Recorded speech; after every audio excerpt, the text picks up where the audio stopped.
Good afternoon. My name is Catherine Wright. I'm a curator in the collections department here at the American Civil War Museum. I'd like to welcome you to our wonderful program this afternoon. We are very pleased to welcome German-American historian Myra Hillburg to discuss the life and work of German immigrant Adalbert Volck and his artistic contributions to the Confederate cause. Myra Hillburg is an experienced chronicler of the German-American experience, with an emphasis on the Civil War period. A docent and curator at the German-American Heritage Museum in Washington, D.C., she co-wrote and produced an exhibit featuring the works of rival German-American artists and propagandist Adalbert Volck and Thomas Nast. Her work has also been featured in German World Magazine and at a conference of the Society for German-American Studies. A Fulbright scholar who did her graduate studies at the University of Munich, Hillburg taught German language and literature at the high school and college level for more than 30 years. Born in St. Paul, Minnesota, she is the great-granddaughter of a Civil War veteran who fought on the Union side in the 38th Wisconsin Volunteer Infantry, Company C. August Werner survived the Battle of the Crater and fought in several other battles during the Siege of Petersburg, Virginia. His company also guarded the captured prisoners in the Lincoln assassination. She's recently returned to her home in Long Beach, California, after residing for several years in Fairfax, Virginia. Today, we're very pleased to welcome her here to discuss a seldom-seen artifact from our collection, a beautiful silver shield, which was created by Volck circa 1910. Ms. Hillburg is going to tell us about his life and work with a particular emphasis on this wonderful artifact. Please join me in welcoming her here today. Thank you very much, Kathy, and thank you to the American Civil War Museum for this opportunity to talk about the Civil War artist you probably have never heard of, and to have an opportunity to see this wonderful shield, which has not been, we kind of think it hasn't been on display since the 1970s. So it's not often on display, and we're really pleased, and I will, of course, be showing you some details from the shield, but we hope that you'll take some time to really look at this beautiful, beautiful artwork. Okay, Adalbert Johann Volck, and you did a very good job with that, Catherine. Artist for the Confederacy.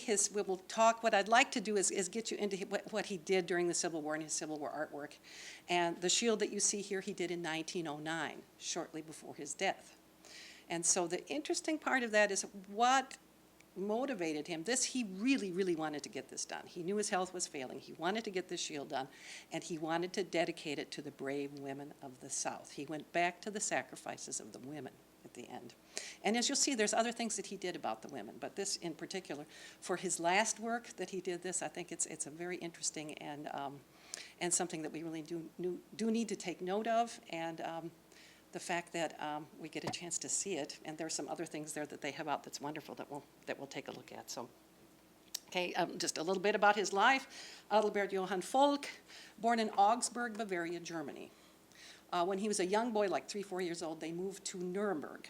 Okay, and we'll talk about Nuremberg a little bit because Nuremberg makes a big difference in his artwork and so forth. He came to the United States, ended up in Baltimore in 1850. And he stayed there until his death in 1912. He was a very proud resident of Baltimore, Maryland, and that explains a lot about his Civil War artwork. So we'll talk about that also. He is buried on Confederate Hill in the Loudon Park Cemetery in Baltimore. And the statue that is there was sculpted by his brother, Frederick Volck.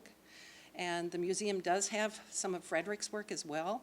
I believe it's 4 busts that we have of Stonewall Jackson, Robert E. Lee, Jeff Davis. We still have the Jeff Davis, right? And it's on display at the parlor in the White House. Yeah, it's his on display. So his brother came over in the late 1850s and served with the Navy. We'll talk about that a little bit. Served with the Navy, Naval Ordnance here in Richmond.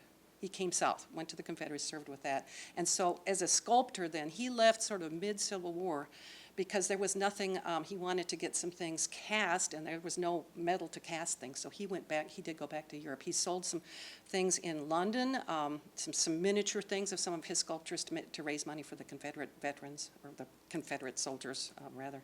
And then he ended up back in Germany. But Adalbert stayed, okay, definitely stayed. okay? His Civil War era artwork, and it's a little complicated, but you will be familiar with some of these images. We get to his war sketches. There were 29. There were actually 31 has been lost. And they were published as sketches from the Civil War in North America. And this particular one is Albert Sidney Johnston crossing the plains to join the Southern Army. They are all, it's kind of as they described in that video, a lot of them really are scenes from history. He's illustrating history, and he did indicate later in his life that he was trying to record history and things that he saw in the South, or things that he saw that the Southerners, their point of view, or what they were experiencing, and so forth. So he did not necessarily see these himself as caricatures. These war sketches. He said really only one of them is a caricature, and he never said which one, but I think I know which one it is, and it's one of the ones of Lincoln. And that one that you just saw when it was buffering, and that's Lincoln as Don Quixote, he did 8 caricatures of Abraham Lincoln, very nasty, extremely nasty caricatures of Abraham Lincoln. And only at the end of his life in 1905, he did write, he said, everything I did was as close to the truth as I could get it, but I really do have great regret having ridiculed that great and good Lincoln, is what he said. So that was really the only part of his mind that changed from the Civil War years until our shield here in 1909. Here again is Butler, okay, and this is like his life and adventures of Butler. There were 3 series of those, 3 series of 9 drawings of Butler, each one nastier than the next. And this particular one was an event that happened in May of 1861 in Baltimore, in front of the Gilmore House. And I think folks saw him getting on this horse. Butler was everywhere. And if you know anything about Maryland history, Butler came in, military occupation of Maryland. The people of Maryland had no civil rights. They habeas corpus was suspended. They were under military occupation. They were constantly being harassed if they showed any sympathies toward the South. And obviously, Volck resented this very much. Again, a lot of these things, I think Volck, he either experienced these things, he talked to people who had seen these things, or it had something to do with the city of Baltimore. And that's a lot of reason why. Kind of an interesting anecdote on this one. General Dix in Baltimore called Volck into his office because Butler had seen some of these drawings. And he was furious. Butler was furious. And he said, if you didn't get this man to stop doing these drawings, we are going to throw him into Fort McHenry, which was called the Baltimore Bastille. They were always throwing people into Fort McHenry. So, of course, folks said, well, yeah, those are my drawings. I was just drawing what I saw. And he said, well, let me see this book. So General Dix takes this book, which was all these sketches of Butler, and takes it to the back room. And Volck describes hearing all this laughter while the other fellow officers are laughing about these sketches of Butler. But, and a lot of the things we know about Volck's kind of personal experiences come from reminiscences that he wrote to Edward Valentine, who may be familiar to you from the Valentine Museum here, of course, famed artist and sculptor here in Richmond. And his reminiscences, this is one of the things that he talks about with that. Okay, here's another from Comedians and Tragedians. Here we have Lincoln as Don Quixote and Butler as Sancho Panza. Okay, the actual title of these were the Great American Tragedians, Comedians, Clowns, and Rope Dancers in their favorite characters. And these are his really, really nastiest ones. Okay, so the Comedians and Tragedians. I wanted to mention, too, in terms of how much exposure these drawings got. And this is why Volck is this artist that you've never heard of. He could not publish these openly in Maryland. He would have been imprisoned. So he had to do it secretly, and then he had his friends and so forth. They subscribed to it. And the theory is that there only were about 200 copies circulating during the war because, he could not do this openly. And interestingly, here in Richmond, in the papers of Mary Custis Lee, she does have some of his drawings of Butler. So they obviously made it to Richmond, and the people down here definitely saw these drawings. There's no question about it. But they were not openly circulating. Okay, and here is his wonderful sketch of Stonewall Jackson, and we have the explanation in the letter back here, how he was crossing at Ball's Bluff. Volck not only did his artwork, he also smuggled medicines. Okay, he was a courier for Jeff Davis, and his house on Charles Street in Baltimore was a safe house for Confederates that were traveling. So he really did serve the Confederacy in every way he could. This the sketch in the middle is probably familiar because the statue of Stonewall Jackson that's in Lexington now on his grave is very much fashioned from that drawing. And also, this is on the left here, that's, again, Loudon Park Cemetery in Baltimore, and that was done by his brother. And you can see he sort of is using this same pose. So this pose of Stonewall Jackson was used quite often. And as I was mentioning, the Stonewall Jackson was used in the 1890s to raise money. They sold copies of this. They made copies and sold it for Confederate veterans. Okay, his portraits of Robert E. Lee. This on the right, the sketch, he went and sketched the grave, okay, of Stonewall Jackson in Lexington, and then he put Robert E. Lee standing there at Stonewall Jackson's grave, okay, and so that was the one that was also sold to help Frederick with his Stonewall Jackson memorial, and then the one at the bottom that's really not a very good picture of it, but it's on. This one is on display at the Valentine. The oil painting is on display at the Valentine Museum, and again, it was the last portrait of Robert E. Lee that was done. And Volck describes he really just went to the study and was doing the study, and Lee came and sat for him for an hour. So he was able to finish the head, and then he didn't finish the body, and so he says he will tell who he used as a model for that. But it is, it's valued for that. That's on display at the Valentine. The other one, which is also an oil painting, but then became a lithograph, the one of him at Stonewall Jackson's grave, that is at the Valentine Museum. It's in very, very bad shape. It's in need of restoration. And I may just try to do something about that, but it's in storage, and it really is in very poor shape. Okay. What happened then after the war is that things get known now a little bit more, and the lost cause, those of you from Richmond may know that Edward Pollard was the one who first, very shortly after the war, coined this phrase, the lost cause. And then Volck's drawings, as they became better known in the 1880s and 1890s, became really iconic symbols of some of these themes of the lost cause. And I just it's one way to look at these drawings of Volck's.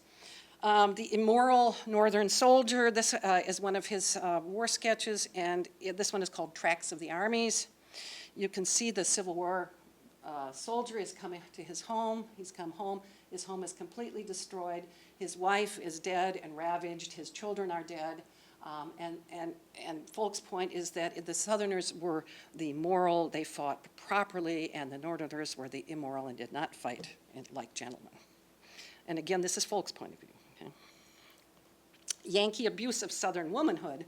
Okay, on the left, it is searching for arms, and it's showing these Union soldiers. They're terrorizing the wife and the child, and they're looking for arms and looking for contraband and so forth. And the husband is in the back, being held at bay. And what they have found is a tiny little Confederate flag. This is what they have found. Now, again, in Baltimore, you could be arrested if you wore red and white, if you showed any sympathies whatsoever for the South. And many women who supported their husbands who had gone south were either exiled to the South or lost their property or were arrested for this. So it was a very dangerous thing to be anti-union in Maryland. Okay. On the right is one that I found. It's never been published. It's an unfinished sketch, but I think you can recognize Butler. And then you can recognize a Southern woman on the right there who's being terrorized by the soldier with the bayonet. And this, again, is his famous Order 28 in New Orleans. This is supposed to be in New Orleans. And it was said that the only women that would associate with Butler were the prostitutes. So the woman sitting there is of certainly less refinement than our Southern woman who's being terrorized by these soldiers there. But definitely the theme of, that there was an abuse of Southern womanhood, that the Yankees, again, not acting properly. Okay. The moral superiority of the Southern generals. Let's see. This one is prayer in Stonewall Jackson's camp. You can see Stonewall Jackson, and we all know that Stonewall Jackson was a very religious man, and that obviously God was on the side of the South. Okay? The feeling was that the South had the aristocratic generals, they had the moral generals, they were not the political generals like they had in the North. Okay? Volck in particular didn't like the German generals. Now remember, this is a German immigrant. and he didn't like the German generals. He thought they were Hessians, they were invaders. If you're familiar with the term of Hessian, those were rented soldiers from our War for Independence, and he did not like the German generals. And he definitely, he's got a drawing about Franz Siegel, showing these immigrants that just off the boat, and it's the low-class dregs, and we're giving our finest sons in the South, and the low-class dregs and immigrants and so forth. That was one of his themes. So that our generals were much better. The South's generals were much better. And again, we do know that Volck met Stonewall Jackson on this. Okay. And the Northern victory was the result of superior manpower and resources. And these are the two. On the right is the enlistment of Sickles' brigade.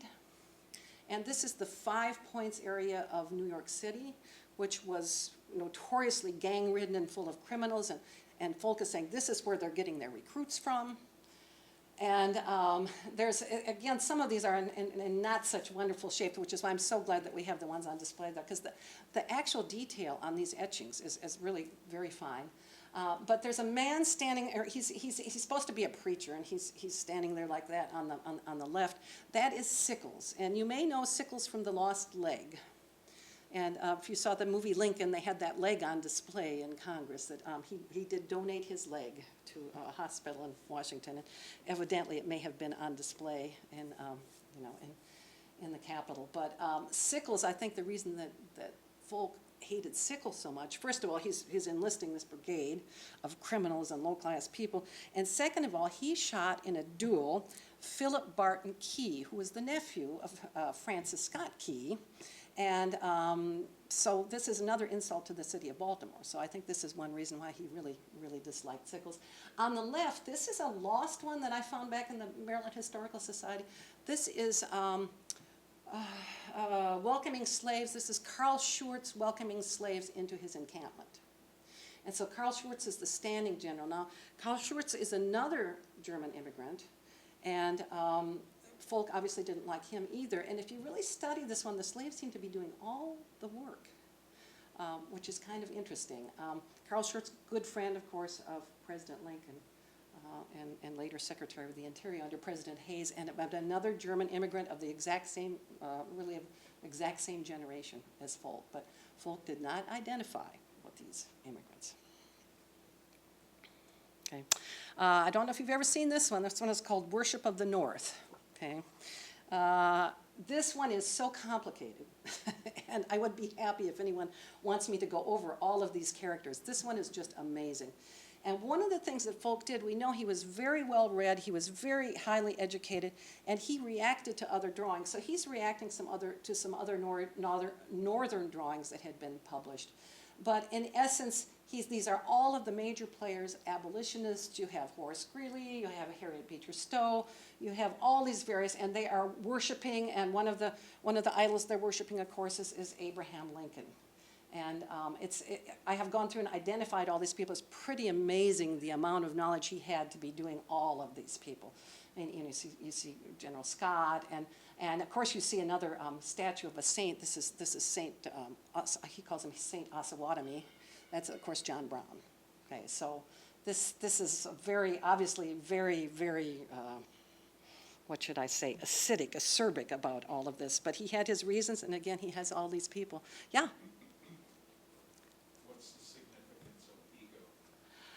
It's just saying the South thinks the North thinks that they can impose, also here it says the ends justifies the means, that they can impose their will on this, is as close as I can get to that. That the North feels like they have the ego that they can impose their will on everyone. So that's the ego. And Butler is kneeling here, and he's got a saddlebag that says how many, $20 million that he's gotten from the U.S. Army and things. Butler was pretty much a profiteer besides all of his other bad qualities, and a girlfriend who's the great-great-great-granddaughter, but anyway, we talk about it sometimes. Okay, another theme, again, we're kind of talking about the lost cause. Slaves were loyal to benevolent masters, and this is a drawing that Volck did, and I don't know if he had seen this or not. He obviously came south on his trips. He talks about coming on business for Judah Benjamin. He talks about coming south here. Did he see this scene or not? Did slaves really protect their masters? and I don't know if you can see this also, you have a Union soldier at the door, and the slave is pointing, he went that way while the master is behind the door. So she's definitely protecting him, okay, from these soldiers. And that, again, a theme of the lost cause, for sure. Okay, a little bit more about Volck and his family. Again, grew up in Nuremberg, Germany. This is his mother, his father. He's the little boy with the father has his hand over it, and I believe he's already showing off his artwork, and they're all admiring his artwork. He was the third of 13 children. He grew up rich. He was from an aristocratic, wealthy family. They owned a distillery and vinegar factory in Nuremberg. And even though Adalbert had art training, he studied chemistry. This was the field that he studied. Okay, a little bit about Nuremberg, Germany. It was Germany's Renaissance city of art. And so we have the picture of Albrecht Dürer, the most famous German Renaissance artist.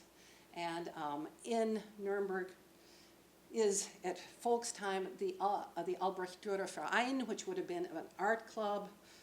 They had many of the artists had studios in Nuremberg, and this first half of the 19th century was a very important art awakening in Germany. But I think that Volck definitely harkens back to Albrecht Dürer. Albrecht Dürer signed his artwork with an A and a D. Adalbert Volck signs a lot of his artwork with an A and a V that looks very similar. And Volck also, he did woodcuts, he did carvings, he did etchings and printings, and was a multi-talented, just like Volck. I mean, Volck worked in every medium. So I think he definitely identified with Albrecht Dürer and this tradition. And there are a number of artists that also trained in the same area who came to the United States and made a big difference. And I'll talk a little bit too about when I get to some of these images. So Volck grows up in Nuremberg, goes to the University of Munich to study chemistry, and gets caught up with a fraternity. But it's not what you think, not like today. This fraternity was a politically active fraternity, and they participated in this German Revolution of 1848. They marched in Berlin, and marched on the castle in Berlin and tried, what they were asking for was more freedoms. This was a revolution in Germany. They wanted freedom of the press, they wanted more democratic freedoms, and they wanted Germany to become a united country, which it was not at the time. They marched to Berlin to ask these things of the King of Prussia, who said yes, of course, and then 3 days later said, I didn't really mean it. And so anybody who participated in those demonstrations was punished. And this is why you have a huge number of immigrants coming after this 1848 revolution. They came to the United States. And Volck was certainly among these. The king of Bavaria, having heard that this fraternity had participated in these demonstrations, sentenced them all to 4 years in the military. And so Volck left and came to the United States. So he went various places. Remember, it's 1848. By 1850, he's working for Nathan Cooley Keep, who was the head of the Harvard Medical School in Boston. Okay, and some people from Baltimore, Chapin Harris, who started the Baltimore College of Dental Surgery, saw him and said, "Wow, trained in chemistry, we want you to come to Baltimore." So he's only been in this country for 2 years. Now he's teaching chemistry and going to school in Baltimore. This was the world's first dental college, was in Baltimore. And he graduated from that in 1852, second in his class of 12, and became an extremely accomplished dentist with, we think, very wealthy clients or patients, because he invented the idea of the porcelain inlay. And by doing that, of course, not everybody could afford that. So we think this is possibly another reason why he was associating in Baltimore with those who sided with the Confederacy. But you still have to remember that Maryland, had they been allowed to have a vote, would have voted to secede. There's no question that they would have voted to secede. Lincoln got 1,000 out of 30,000 votes in Baltimore in the 1860 election. So the Union was forced to do what they did in Maryland. Okay. So these are a couple of his Baltimore images. Again, we've talked about how so many of his images are. On the left is the Pratt Street riot. This was really April 19th, 1861. This is when the troops from Massachusetts came through Baltimore. They had to walk through the city streets to change because of the rail train, the two stations, you had to go between the two. And there was a riot. These are foreign invading soldiers coming through our city, and so forth and so on. And so this was, again, a source for Volck of, the people of Baltimore felt like this was an invasion, and that's one reason for the riots. On the right, do you happen to recognize that image? It's called Passage Through Baltimore. There's another one like this that was in Doris Kearns' book, Team of Rivals, so that might be, you might see that. This is Lincoln sneaking through Baltimore, which he did, okay, because Alan Pinkerton got word that there was an assassination attempt, and so on his way to his inauguration, in those days the inaugurations were in March, this was in February, okay, of 1861, he put on a Scotch cap and a cape and disguised himself and snuck through Baltimore because they were afraid he was going to be assassinated. And if you see the scaredy cat, I think this is the one when Volck said, I only did one real caricature of Lincoln in these 29 sketches. I think this is the one he's talking about. There's always been sort of like, did this really happen, or was this, did he really? And at the Ford's Theater in Washington, D.C. now, they have in the exhibit, they have the Scotch cap. So they're obviously subscribing to, yes, he did indeed this. But he did sneak through Baltimore. He did because he was afraid. Okay, he was afraid. Okay. Again, we talked about what Volck had done for the South. On the left, that's his drawings. Again, these are from the war sketches, smuggling medicines. Okay. And there's a man that's a lookout in the tree there, and I'm pretty sure that's meant to be Volck, that he's the lookout, and they're smuggling medicines across the Potomac. The penalty for that was immediately being shot. So this was not an undangerous thing that they were doing by smuggling these medicines. On the right, this is Marylanders crossing the Potomac to fight for the Confederacy. Okay? And you look at this and go, okay, the way they're standing there seems kind of familiar, and this is because Volck was friends with Emanuel Leutze. And Emanuel Leutze is another artist you have never heard of but know his work, and he did Washington Crossing the Delaware. This was his famous painting. And Volck describes being in Leutze's studio in Washington, D.C., and meeting Abraham Lincoln. So Volck did meet Abraham Lincoln. And he's obviously doing this for Leutze and saying this is just like during the War for Independence. These people are going to fight for independence. And it's a little different. I think he's sort of looking back, whereas Washington's looking forward. But you have to remember, the Marylanders who left Maryland never could come back during the war. They couldn't come back and visit home. They would have been arrested. So when they left for good. Okay, I call this Volck's erudition because I don't know what else to call it, but Volck was unbelievably learned. He just, classically trained. And again, if you were trained in chemistry in Germany, that was a very prestigious thing as well in those days.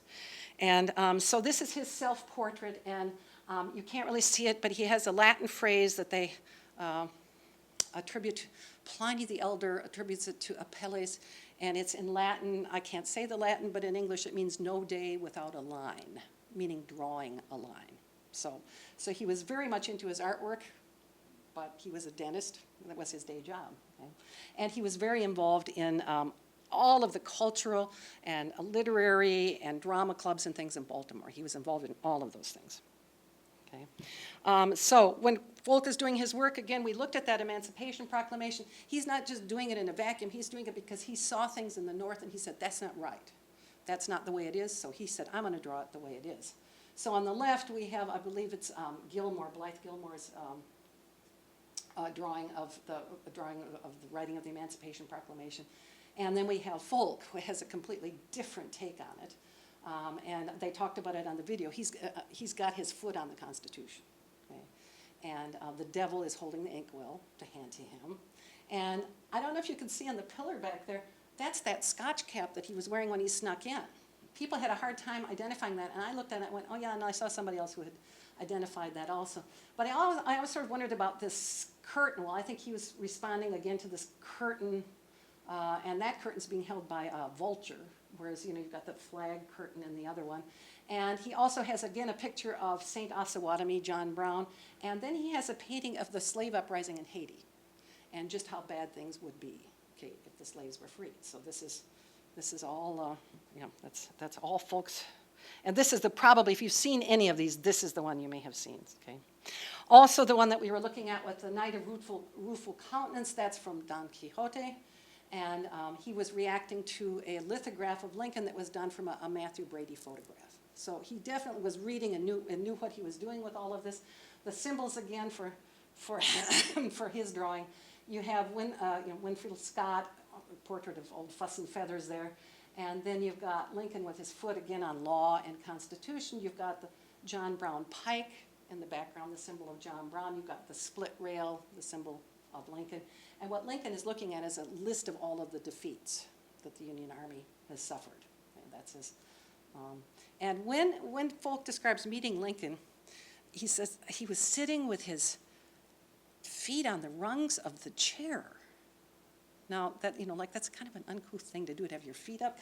He's kind of, some of the drawings, he kind of has it like that. And the other thing he says, and when he went to scratch his face, he did it like this. And that's what, Volck saw Lincoln as a country bumpkin, and he was not the only one. This was our first Western president that wasn't from Virginia or the East. And so, yeah, he was no fan of Lincoln at that time. I think Kathy mentioned we did this exhibit at our museum, contrasting Volck and Thomas Nast. Thomas Nast is very well known. His drawings were published 150,000 at a time in Harper's Weekly during the Civil War. And Volck said, again, and now we sort of get to this woman's theme again. This was Christmas, okay, showing the woman, worried about her soldier husband in the battlefield. And then this is Volck. This is called Cave Life in Vicksburg. But there's the posing, the praying posing is definitely on purpose that he does this. Okay? And she's praying, and she's in this cave, and she's suffering. And who's suffering more, the one in the very comfortable home or the one in the cave in Vicksburg? I think that's some of what he's trying to say. Okay, very well versed in European art traditions. Here we have again Beast Butler. Okay. This is at Fort Monroe, and of course that's where Butler issued his famous decree of, I think it was a decree about the contraband and the slaves being contraband. And I think that Jim Barber in that video said Butler wasn't a drinker, but Volck says he was a drinker.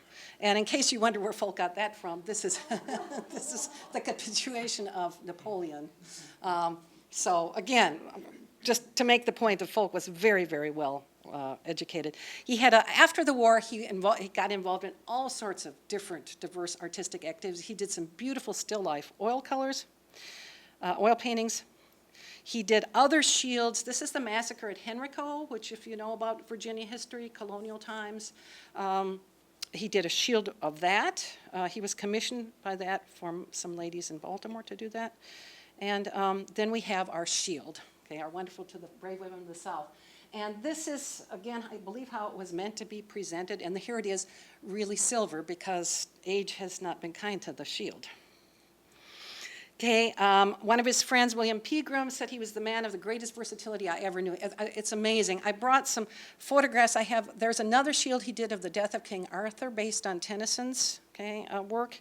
And he did medallions of famous Baltimore people, and one of my favorites is the silver ladle, and it's got this little terrapin on it, and he did that as a wedding present. But he really was amazingly busy in all different media. He did the illustration for this song, I'm a Good Old Rebel, was done by his friend James Innes Randall, there I got it, okay. And he did the music, and then Volck did and I was just gonna play you a little bit of this because this is a song, and it's interesting, I looked at this at the Library of Congress. They put it at 1865, but there's no way it can be, because the text is definitely when the war is over.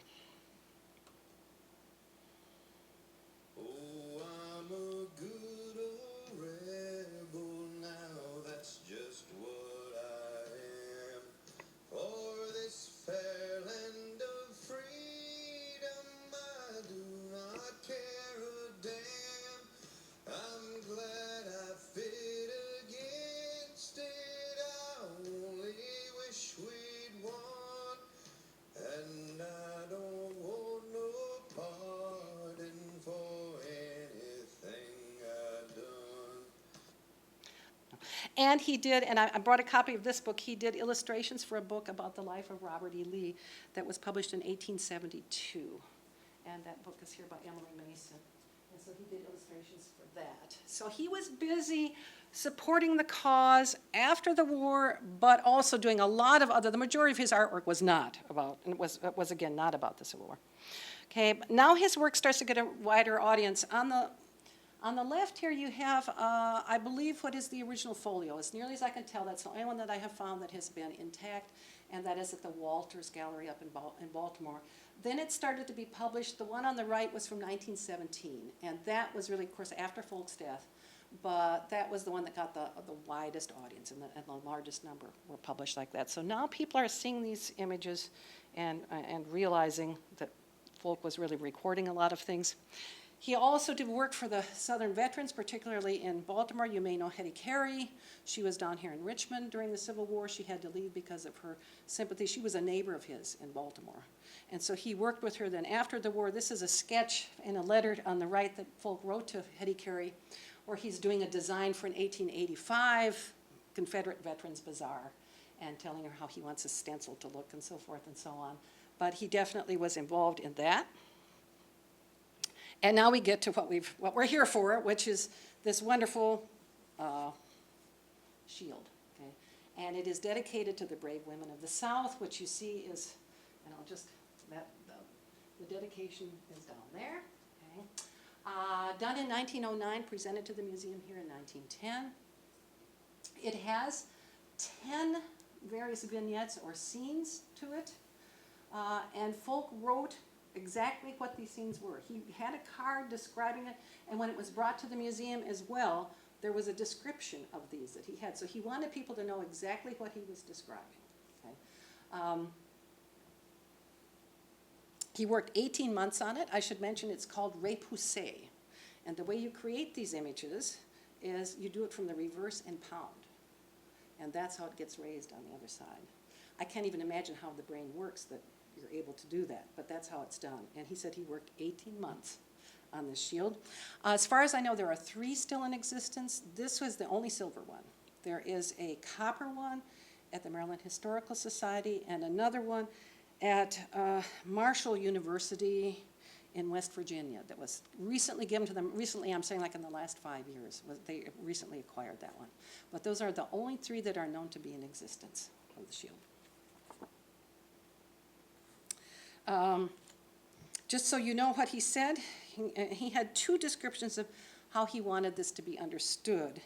He said it was to be a continual reminder to those of the present generation of the splendid example of self-sacrifice, endurance, and womanly virtue displayed during the war between the states, and which still exists as an important factor in making the New South great and more prosperous than ever.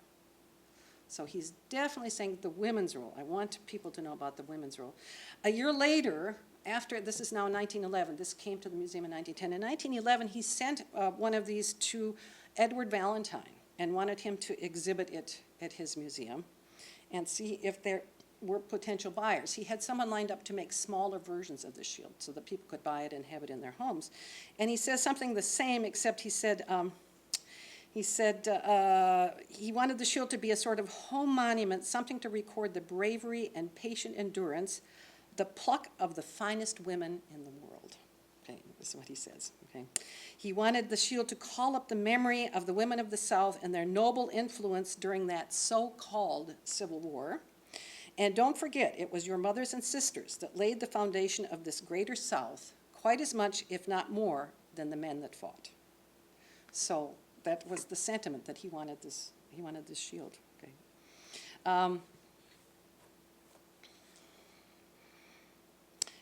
Let's see here, we've got the signatures, which are important. This is at the bottom right. You'll see Blada, B-L-A-D-A. And then very much smaller, it says A.J. Volck. You almost can't see it here, and you almost can't see it on the shield. But Blada you can definitely read. Blada was the pseudonym he used for his war etchings. And he said he took the first letters of his first name and reversed them and then put the V in the first letter of his last name to come up with V. Blada was what he called himself, V. Blada. So what he's saying is he's remembering, I was V. Blada for 4 years because I couldn't be who I was because I lived in Baltimore. So he's really kind of saying, you know, let's remember this. Let's definitely remember this, okay?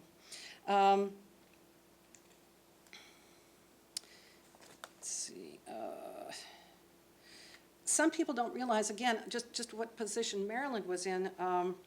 And I think that this shield, again, and I'm going to try to explain the vignettes from what he would have experienced, in Baltimore, things that he may have known about. Women there, for example, you were not allowed to have a public burial if your son or husband or brother had gone to the Confederacy. You could not in Baltimore have a public burial. They were not allowed to publish the obituaries in the newspaper. If there were burials that the Union could find, they would take names of people who came and then they would arrest them. So it was, again, not a free atmosphere at all. Okay, definitely not a free atmosphere at all. Okay, we'll go over the vignettes. Oh, I wanted to talk just a little bit about the inspiration. And I have Kathy Wright to thank for this. On the photograph that you see here is the first Civil War monument that was put up in Baltimore in 1903 to the Confederate soldiers and sailors. And the angel on that monument then was recreated in a Tiffany window that was given to the museum here in the Maryland room here in 1905. And then Volck again uses the same angel that he calls the Spirit of the South in his. So he's definitely referring to this. And this cute little sketch was a postcard he sent to his daughter that said, "I'm almost done." It just said, "I'm almost done," and it shows him pounding away at the shield. So he was definitely wanting to get this shield done. Okay. Spirit of the South, we have the angel here holding out her arms and a laurel wreath. On this side, you have people tending graves, you have women tending graves. And on one of the graves, it has the Horace quote, and again, I'm not going to try the Latin, but it is sweet and good to die for one's country. Okay. So remember, at this point, they're still saying these were patriotic people. These were patriotic people that gave this sacrifice. And then the angel with the other hand is pointing to this woman who's running with her children and to rebuild the destruction, to be rebuilt. Let's see, again, we have his words. We do have Volck's words. To return and build up a new South, conquered but not defeated. He says these women are rushing along, dragging their children, allowing no delay, no loitering. The old veteran led on by his old wife in a hurry to rebuild the old home. And he says this angel is spreading lights of hope, rays of hope and light over the Spirit of the South. So that is what that is to be. Then underneath you'll see the arch. The arch in the middle says Pax, which is peace. And then he has the list of all of the states that were in the Confederacy, but he also includes the border states of Missouri, Kentucky, and Maryland. He includes Maryland. So in his opinion, Maryland's right place should have been with the South. Okay.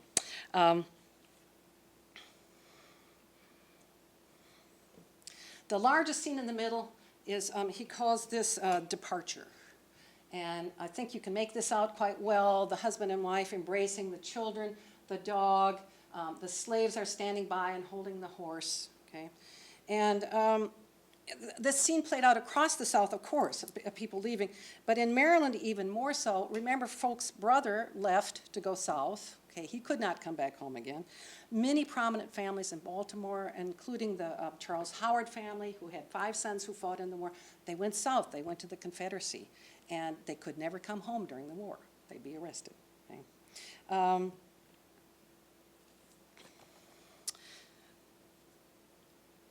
Again, I think besides talking about the South, he is talking about his own experiences. This is my theory on this. Okay.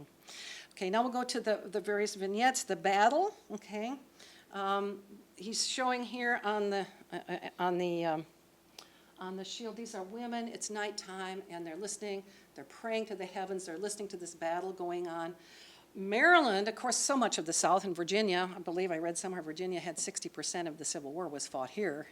But Maryland had 3 very large incursions and fighting going on their soil. And so this could be something that Volck is remembering, hearing the battles and seeing these women that are praying and worried about what's happening. And again, remember the woman praying in Vicksburg also. Okay.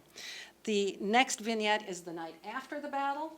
And this is when they're going out to the battlefield and looking and seeing the carnage of war. Okay.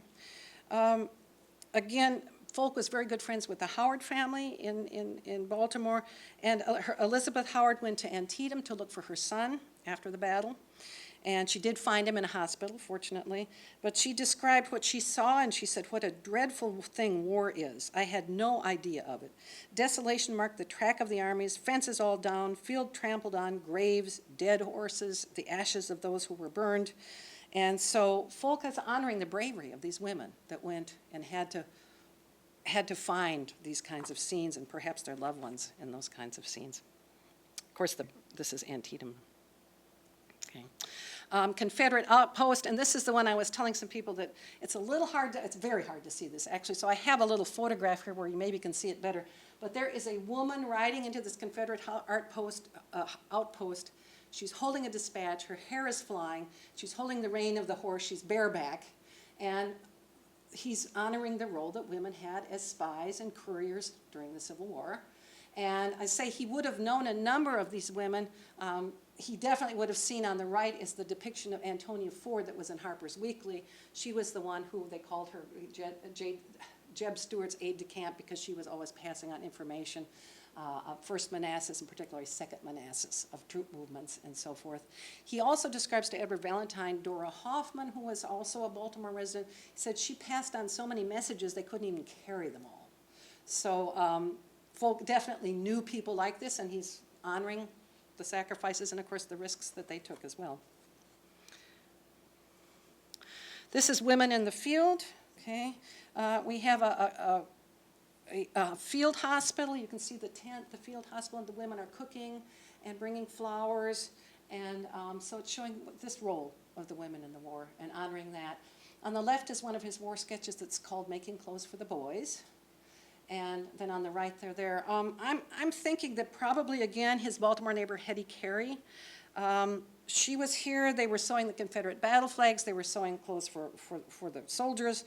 They nursed the wounded. The Careys were known to visit wounded troops at makeshift hospitals, and they encouraged others of their elevated social status to do so. So he probably saw this and knew that this was happening down in Richmond. Okay, and okay.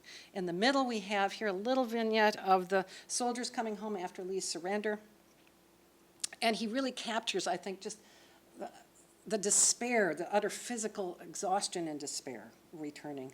And he, again, had friends like McHenry Howard, who was in prison during the war and fought on the Confederate side, Harry Gilmore, James Innes Randolph, William Pegram, and also Sidney Lanier was in his social club in Baltimore. So he knew all these veterans. He would have read their verses and their literature and their memoirs and so forth and knew these feelings. On the right is an unpublished sketch of prison at Fort Douglas in Chicago, and it's amazing the expressions and the emotion that he's been able to capture there.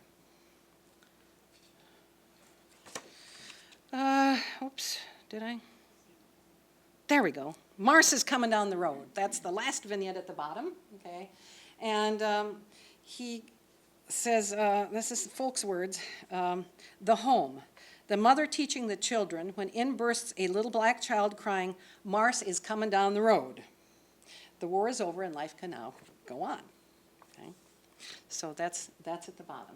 Again, all of these at the center, but it's kind of interesting to see something where the women are in the center of all of these anecdotes and vignettes. Okay. Here we have the Maryland Room. Thank you to Kathy again. 1906, a photograph of what the Maryland Room looked like in 1906. And this would have been in the White House of the Confederacy, which is where the original museum was, the Confederate Museum was. And Kathy told me that this would have been probably Verena Davis's dressing room. Second floor in the corner, northwest corner dressing room. And interestingly enough, here you can see the bust. We've got the bust of, that's his brother Frederick's bust of Lee, I believe. Yeah, that's his brother Frederick's bust of Lee, which was presented also in 1905 in this room. And you'll see the dark photograph on the wall is another photograph of that monument in Baltimore, the Confederate Soldiers and Sailors Monument in Baltimore. And I know I can see it when I can get it larger, but there is a crucifix that's made from bullets from the Battle of the Crater that also is in there, is in the case. So when Volck's shield was brought to the museum, it joined these. How it was displayed, I'm not sure we know.